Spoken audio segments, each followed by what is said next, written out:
하나님의 말씀 봅니다. 시편 119편 1절에서 8절 말씀과 165절입니다. 시편 119편 1절에서 8절과 165절입니다. 한번 같이 읽도록 하겠습니다. 행위가 온전하여 여호와의 율례를 따라 행하는 자들은 복이 있으며 여호와의 증거들을 지키고 전심으로 여호와를 구하는 자는 복이 있도다. 참으로 그들은 불의를 행하지 아니하고 주의 도를 행하는도다. 주께서 명령하사 주의 법도를 잘 지키게 하셨나이다. 내 길을 굳게 정하사 주의 율례를 지키게 하소서. 내가 주의 모든 계명에 주의할 때에 부끄럽지 아니하리이다. 내가 주의 의로운 판단을 배울 때에는 정직한 마음으로 주께 감사하리이다. 내가 주의 율례들을 지키오리니 나를 아주 버리지 마옵소서. 아멘. 165절입니다. 165절. 주의 법을 사랑하는 자에게는 큰 평안이 있으니 그들에게 장애물이 없으리이다. 아멘. 세상에는 수많은 책이 있습니다. 대형 서점이나 큰 도서관에 가보면 책이 얼마나 많은지 어지러울 정도입니다. 도서관 장소 숫자를 보면 어마어마합니다. 국립중앙도서관은 1,400만 권, 2023년 6월 기준으로 그렇습니다. 국회 도서관은 700만 권, 그리고 서울대 중앙도서관은 520만 권이 넘습니다. 해외 다른 나라들의 경우는 또 어떨까요? 이렇게 따지고 보면 세상에 존재하는 책은 상상할 수 없을 정도로 많은 책이 있습니다. 그 무수한 책은 명멸입니다. 나타났다가 금방 사라진다는 거예요. 비교적 오랜 남은 책을 가리켜서 고전이라고 하는데 고전조차도 결국에는 사라진다라는 말씀이죠. 그런 가운데 절대 사라지지 아니하고 시대를 초월해서 최장수 베스트셀러인 책이 성경책입니다. 성경이 완성된 이후 2000년 가까이 베스트셀러의 1위를 한 번도 내준 적이 없다는 거예요. 최고의 스터디셀러디, 바로 양피지에 기록한 시절에도 한 권 한 권 필사했던 시절에도 종이에 대량 인쇄하는 시대에도 디지털 시대에도 언제나 성경은 1위였습니다. 그런데 역설적으로 사람들이 가장 안 읽고 그 내용을 모르는 책도 또한 성경책입니다. 물론 1년에 성경을 일독 혹은 몇 독씩 하는 분들도 있습니다. 심지어 성경 전체를 필사한 분도 있습니다. 반면에 성경책이 집안에 몇 권씩 굴러다녀도 성경을 잘 안 읽는 경우도 허다합니다. 여러분 한번 생각해 보세요. 많은 사람들이 신앙생활하면서도 풍성한 삶을 살지 못하는 이유가 무엇일까요? 신앙생활을 오래 하는데도 하나님의 축복을 경험하지 못하는 이유가 또한 무엇일까요? 여러 가지 이유가 있겠지만 그 대표적인 이유는 바로 성경을 제대로 읽지 않기 때문이에요. 여러분이 아는 대로 성경은 축복의 보고입니다. 그런데 그 보고를 닫아놓고 있으니까 축복이 사장될 수밖에 없는 거예요. 그러니까 신앙생활 하면서도 늘 답답합니다. 뭔가 열릴 듯 하면서도 꽉 막혀 있어요. 정말 안타까운 일이 아닐 수가 없습니다. 그러므로 여러분, 성경을 활짝 열으시기를 바랍니다. 그러면 여러분의 인생에 축복의 대로가 활짝 열려질 줄로 믿습니다. 바로 그 사실을 증거하고 있는 책이 뭐냐? 성경책이에요. 본문에 들어가기 전에 잠시 성경이 어떤 책인가 한번 생각해 보십시다. 성경은 한마디로 하나님의 말씀입니다. 왜 그런가 하면 인간이 대충 기록한 게 아니라 성령의 감동으로 기록한 책이 성경이에요. 디모데후서 3장 16절에 보면 모든 성경은 하나님의 감동으로 된 것이니 이렇게 말해요. 여기서 하나님은 성령 하나님입니다. 성령의 감동을 영감이라고 하죠. 그러니까 모든 성경의 말씀은 성령의 영감으로 이루어진 하나님의 말씀입니다. 그리고 성경이 하나님의 말씀이고 정확무오하다는 사실은 그 기록 과정만 봐도 알 수가 있습니다. 신구약 전체 66권을 무려 1600년에 걸쳐서 40여 명이 넘는 사람들이 기록한 일목요연한 책입니다. 앞뒤가 딱딱 들어맞고 마치 구슬을 꿰매듯이 모든 말씀이 연결되어 있는 것이 바로 성경입니다. 어떻게 이게 가능할까요? 이런 경우와 비교해서 생각해 보십시다. 책 중에 여러 명이 쓴 공저라고 하는 것이 있습니다. 저자들끼리 잘 맞지 않아서 계속 조율하고 정리해야 합니다. 그런 후에도 맞지 않는 경우가 허다합니다. 그런데 성경은 기록자들끼리 서로 만날 수도 없고 소통할 수도 없습니다. 시대가 다르고 살던 지역도 다릅니다. 그런데도 일목요연한 것을 보면 정말 신기할 정도입니다. 그것은 인간 기록자, 작자가 혼자 기록한 것이 아니라 성령의 감동으로, 하나님의 감동으로 기록했기 때문에 그렇습니다. 그래서 하나님의 말씀이다 라고 하는 거예요. 성경 66권 전체를 가리켜서 정경, 캐논이다 라고 이야기합니다. 여기서 캐논은 본래 헬라어로 카논에서 유래한 건데 갈대라고 하는 의미를 가지고 있습니다. 고대에는 정확한 표준자가 없어서 갈대를 꺾어 대충 길이를 쟀다고 합니다. 그러는 가운데 나중에는 이 카논이 자, 표준, 기준 등의 의미로 사용에 이르렀습니다. 그러니까 정경이란 절대적인 표준이다라는 뜻이에요. 그러므로 우리는 성경은 하나님의 말씀으로 그 내용 전체가 우리 인생과 세상 만사의 절대 기준이요 표준임을 인정하라라는 말씀이에요. 성경 안에는 구원과 그 이후의 삶에 대한 전반적인 내용들이 다 들어있어요. 인생길을 안내해 주는 영적인 내비게이션입니다. 그렇다면 우리가 이 성경을 어떻게 대해야 할까요? 하나님 대하듯이 해야 됩니다. 우리가 하나님 믿고 사랑한다면 성경도 사랑해야 됩니다. 시편 119편을 보면 하나님의 말씀을 사랑하는 사람은 하나님을 사랑하고 하나님을 사랑하는 사람은 성경 말씀을 사랑한다고 하는 사실을 우리는 알고 있습니다. 한번 따라서 해주시기 바랍니다. 말씀을 사랑하는 사람은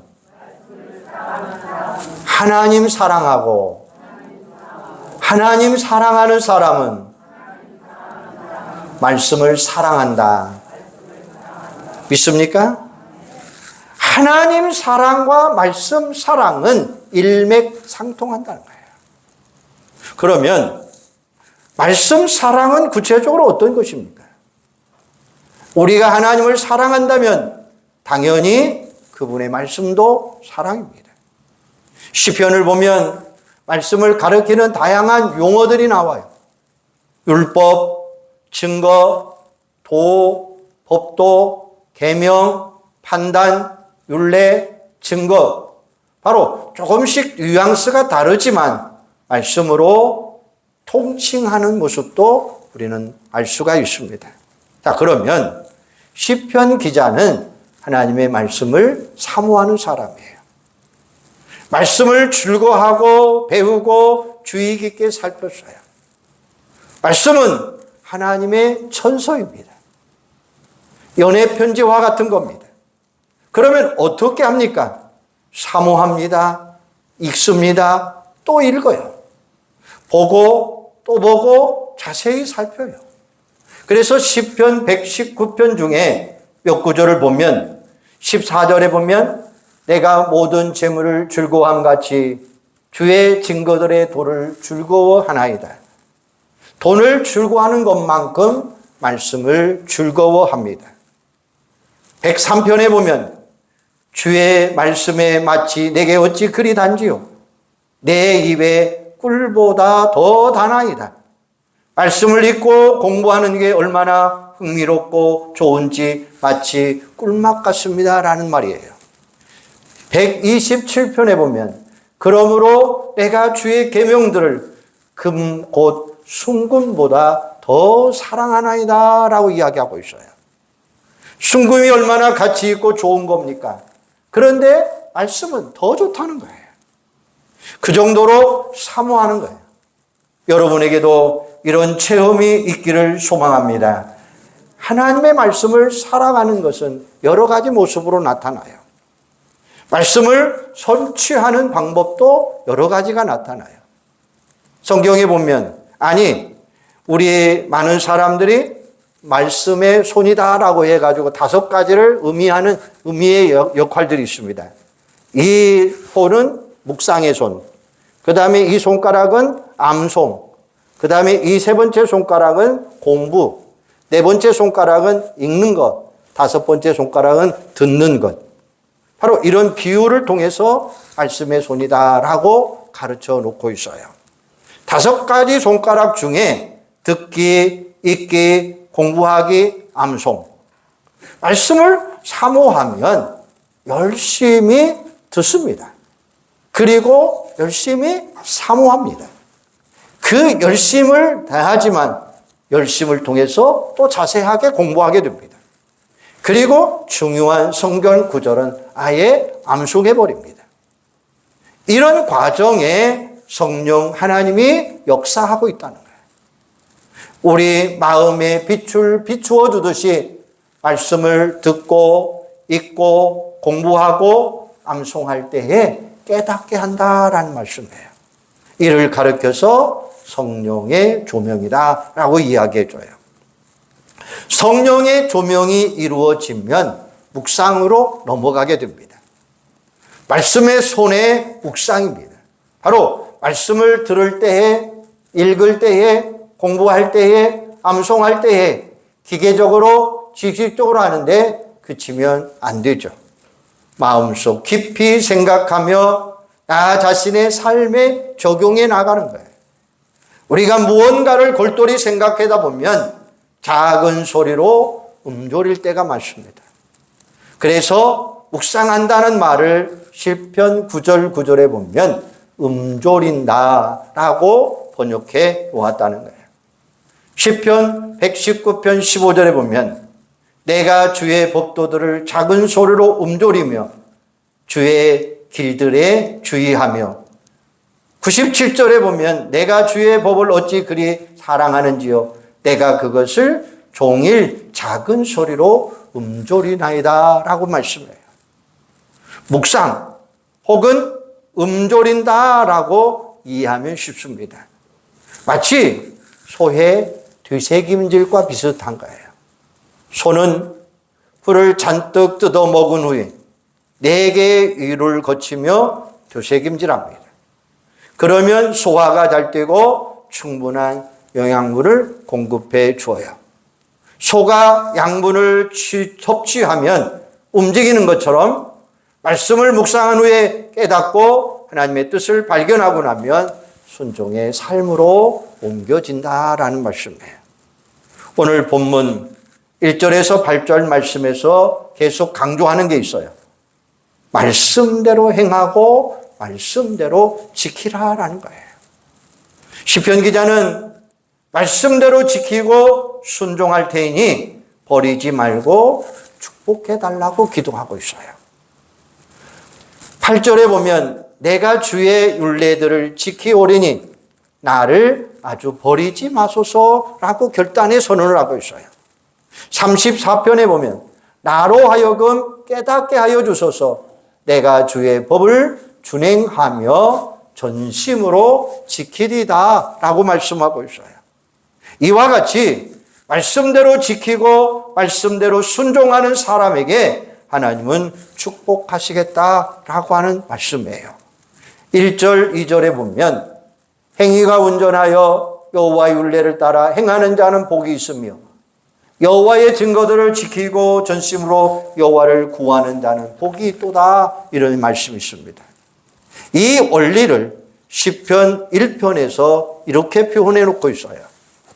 복 있는 사람은 악인들의 꾀를 따르지 아니하며 죄인들의 길에 서지 아니하며 오만한 자들의 자리에 앉지 아니하고 오직 여호와의 율법을 즐거워하여 그 율법을 주야로 묵상하는도다.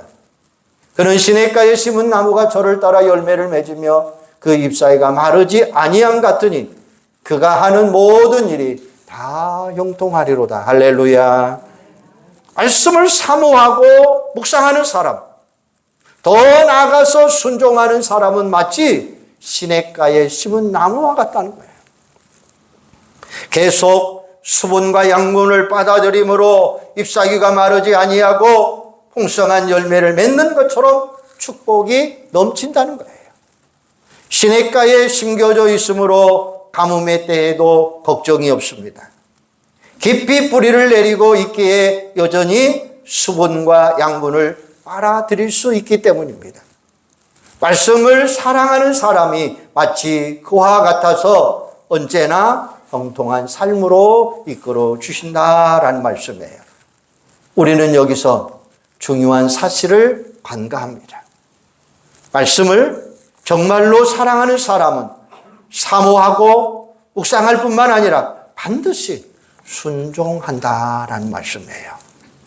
예수님도 이렇게 말씀합니다. 요한복음 14장 15절에 보면 너희가 나를 사랑하면 나의 계명을 지키리다라고 말씀했어요. 그렇습니다. 성경은 소장용, 전시용이 아니에요. 말씀대로 살라고 주신 거예요. 말하자면 실천용이에요. 실천이 빠지면 말씀을 진정으로 사랑하는 게 아니에요. 예를 들어 성경책을 비싸고 좋은 것으로 구입한 후에 읽지도 아니하고 공부하지 아니하고 책장에 꽂아 놓으면 소장용, 전시용에 불과합니다.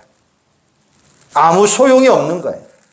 묵상하고 순종할 때 하나님의 역사가 일어나게 될 줄로 믿습니다.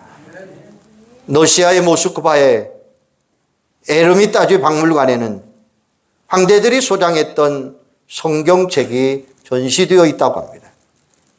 모두가 번쩍번쩍거리는 황금으로 전시되어 있다는 거예요. 아이러니한 것은 황금 장식이 너무나 무겁고 무거워서 성경을 제대로 읽을 수가 없다는 사실이죠. 그들은 누가 소장한 성경책이 더 비싼가를 서로 경쟁했다는 거예요. 러시아의 기독교가 무너지고 공산화된 원인이 바로 여기에 있습니다. 19세기 복음 전도자 무디가 이런 말을 남겼습니다. 성경은 우리에게 지식을 주기 위해서가 아니라 변화를 주기 위해서 주어진 것이다 라는 말이에요. 그러니까 단지 성경 지식을 늘리는 것은 아무런 의미가 없고 말씀을 사모하고 묵상하고 순종하고 실천이 있을 때 비로소 인생 가운데 변화가 일어나고 역사가 일어나고 우리에게 축복이 주어지는 것입니다. 이런 사실을 너무나도 잘 알았던 D.L. 무디는 성경을 읽을 때에 항상 순종을 염두에 두었다는 거예요.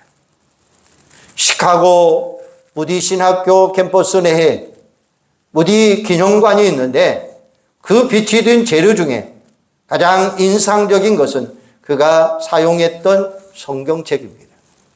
그 성경책 여벽에는 T, P 두 글자가 곳곳에 적어 있는 것을 볼 수 있다는 거예요. T자는 트라이드, 실천해 보았습니다 라는 거예요. 그 다음에 P, 프부라는 말인데 검증해 보았습니다 라고 하는 약자예요. 그러니까 실천했다고 한다면 T, 그 다음에 검증해 보았다라고 한다면 그 옆에다가 P자를 썼다는 거예요. 무디 성경 구절 구절마다 묵상하고 구체적으로 실천하고 순종했다는 거예요. 그럴 때마다 하나님이 그대로 이루어 주었다는 체험이 있습니다. 무디가 위대한 생애를 살 수 있었던 비결이 바로 여기에 있습니다. 그는 말씀으로 진정 사랑한 사람이다 라고 이야기할 수 있는 거예요. 본문 165절을 보니까 말씀을 사랑하는 사람에게 약속된 축복을 이야기하고 있어요. 그 축복이 얼마나 다양하고 풍성합니까? 그런데 이 구절 중에서 가장 중요한 단어 두 개가 있습니다. 하나는 평안이요, 하나는 형통입니다. 주의 법을 사랑하는 자에게는 큰 평안이 있고 그들을 장애물이 없게 하리라. 이것은 우리 인생 앞에 펼쳐지는 두 가지 대로예요. 하나는 마음속에 펼쳐져 있는 것이고 또 하나는 우리의 삶 속에 펼쳐 있다고 하는 사실이에요. 그러면 평안을 한번 보십시다. 마음속에 펼쳐지는 축복의 대로 평안. 인간의 마음속에는 언제나 불안과 두려움에 사로잡혀 가고 있어요. 원인이 뭘까요? 두 가지입니다. 하나는 죄 때문에, 하나는 무지 때문입니다. 하나님의 말씀은 우리의 죄를 깨닫게 해주고 더 나아가 십자가 대속의 은혜를 체험케 하는 거예요.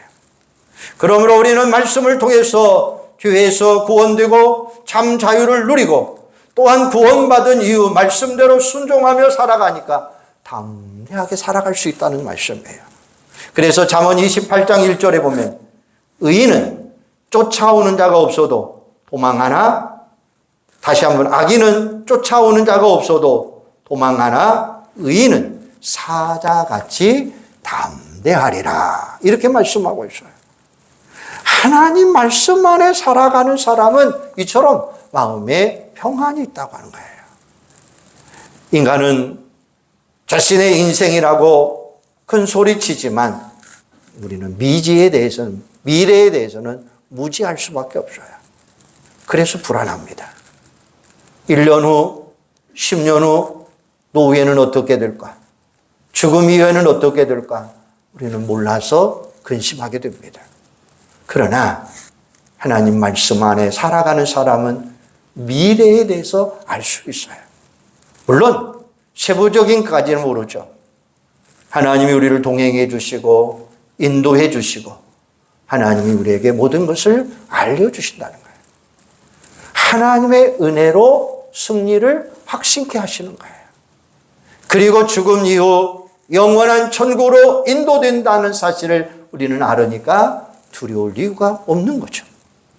하나님 말씀 안에 살아가는 사람은 어떤 환난이 닥쳐와도 결국은 승리할 것을 알기 때문에 낙심하거나 절망하지 않는다라는 말씀이에요. 예수님 말씀합니다. 요한복음 16장 33절에 보면 이것을 너희에게 이름은 너희로 내 안에서 평안을 누리게 하려 함이라. 세상에서는 너희가 환난을 당하나 담대하라. 내가 세상을 이기었노라. 이렇게 말씀해요. 십자가에서 사망 권세를 이기시고 승리하신 예수님이 함께 하심으로 두려울 것 없으니까 우리는 늘 평안할 수밖에 없다는 말씀이에요. 요한복음 14장 27절에 보면 평안을 너희에게 끼치노니 곧 나의 평안을 너희에게 주노라. 내가 너희에게 주는 것은 세상에 주는 것 같지 아니하리라. 너희는 마음에 근심하지도 말고 두려워하지도 말라. 이런 말씀이 있습니다. 세상이 주는 것은 일적인 것이고 편리한 거예요. 주님이 주시는 것은 신령한 것이고 평안입니다. 영원 깊은 곳에서 샘물처럼 솟아나므로 세상 염려가 닥쳐와도 능히 이기며 승리할 줄로 믿습니다. 어느 장로님의 이야기입니다. 대학에서 친하게 지내는 동료 교수가 있는데 공학 박사입니다. 그래서 그런지 전도하려고 하면 몇 번이고 과학이 어떻고 이성이 어떻고 거부를 하더라는 거예요. 그러던 어느 날 식당에서 식사를 마친 후 계산하려고 지갑을 여는 것 힐끗 보게 되었습니다. 그 안에 노란색 쪽지가 보였는데 뭔가 하니까 부적이었습니다. 그래서 이렇게 말했습니다. 아니, 그저 부적 하나, 과학하는 분이 교회 가자고 해도 거부하면서 왜 그랬습니까? 라고 이야기했어요. 그러자 옅적은 표정으로 이렇게 이야기합니다. 이것 와이프가 꼭 놓고 다니라고 했어요. 이걸 몸이 지니고 애군을 막아준대요. 라고 이야기하더라는 거예요. 웃으면서 한마디 했답니다. 예수 믿으면 두려움은 사라지고 늘 평안하고 뭔가 있는 것 같이 평안합니다. 라고 이야기했다는 거예요. 그렇습니다. 인간은 아무리 대단하게 보여도 우리 내면에는 언제나 두려움이 쌓이고 있습니다. 하지만 말씀대로 살면 우리는 평안해요. 인도하심을 받기에 불안은 사라집니다. 안전하게 천국까지 이르게 될 줄로 믿습니다. 아무쪼록 말씀을 사랑함으로 그 평안의 축복을 받아 누리며 살아갈 수 있는 여러분들이 되기를 주님의 이름으로 축복합니다. 두 번째는 형통입니다. 165절에서 장애물이 없다고 하는 이야기는 형통이라고 하는 축복이에요. 말씀대로 살아가는 사람은 가는 길이 형통합니다. 형통이라고 하면 모든 게 쉽고 순탄한 것만 생각하기 쉽습니다. 그런데 성경적인 형통의 개념은 그게 아니에요. 인생 살다 보면 누구나 다 고난, 역경이 닥쳐옵니다. 말씀대로 살아도 마찬가지입니다. 그러면 뭔가 다르죠.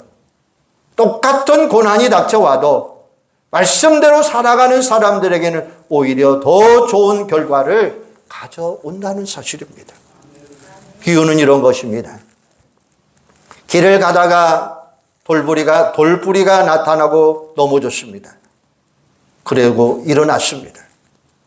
고난이 아니죠. 고난이 있지만 고난을 딛고 일어남으로 형통한 거죠.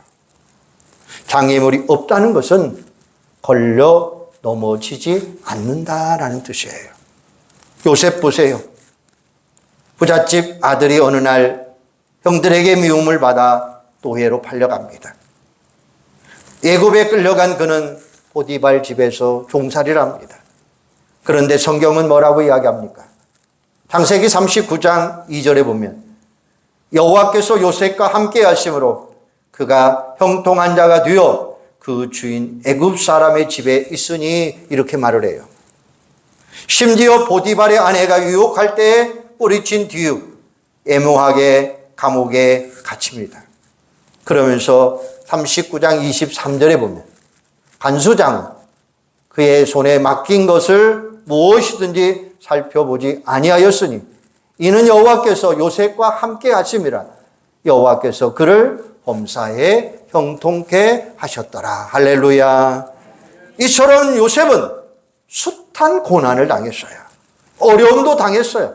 그러나 나중에 보니까 모든 것을 다 준비해 놓으신 애굽의 총리까지 되는 그런 역사가 일어난 거예요. 이스라엘과 많은 민족을 흉년의 고통으로부터 구하는 위대한 일을 하게 되죠. 지나놓고 보니까 너무나 잘하는 일들을 요셉이 이루어 놓았다는 거예요. 로마서 8장 28절에 보면 우리가 알거니와 하나님을 사랑하는 자 곧 그의 뜻대로 부르심을 입은 자들에게는 모든 것이 합력하여 선을 이루느니라 이렇게 말씀하고 계셔요. 여기서 우리는 깨달아야 돼요. 당장은 고난과 역경처럼 보여도 하나님의 섭리 가운데 얼마든지 좋은 결과가 나타날 수 있다는 사실입니다. 그러므로 상황이 쉬운가 혹은 어려운가가 아니라 우리가 하나님의 말씀대로 살고 있는가 혹은 그렇지 않는가 이게 중요하다는 말씀입니다. 우리가 정말 관심을 갖고 지켜야 할 원칙이 무엇입니까? 그것은 바로 말씀을 사랑하는 사람들이 되시기를 바랍니다. 아무쪼록 말씀을 사랑하고 사모하고 묵상하고 실천하고 순종하시기를 바랍니다. 그래서 하나님의 약속하신 평안함과 형통의 축복을 누릴 수 있는 사랑하는 여러분들이 되기를 주님의 이름으로 축원합니다. 기도하겠습니다. 하나님, 오늘도 우리에게 말씀을 주셨습니다. 우리에게 말씀을 주셔서 그 말씀이 송이꿀보다 더 단 진리의 말씀이 되게 하여 주시옵소서. 그래서 우리는 그 말씀을 묵상하고 실천하고 사모하고 영광 돌리는 귀한 역사들이 일어날 수 있도록 역사하여 주시기를 원합니다. 아버지 하나님, 우리가 살다 보면 고난도 있습니다. 역경도 있습니다. 환난도 있습니다. 그러나 하나님과 함께하는 사람, 하나님의 말씀대로 순종하는 사람은 하나님은 반드시 그를 인도해 주실 줄로 믿습니다. 하나님의 약속하신 말씀, 평안함과 형통의 축복을 누리며 살아가는 귀한 자녀들로 역사하여 주시옵소서. 예수님의 이름으로 기도하옵나이다. 아멘.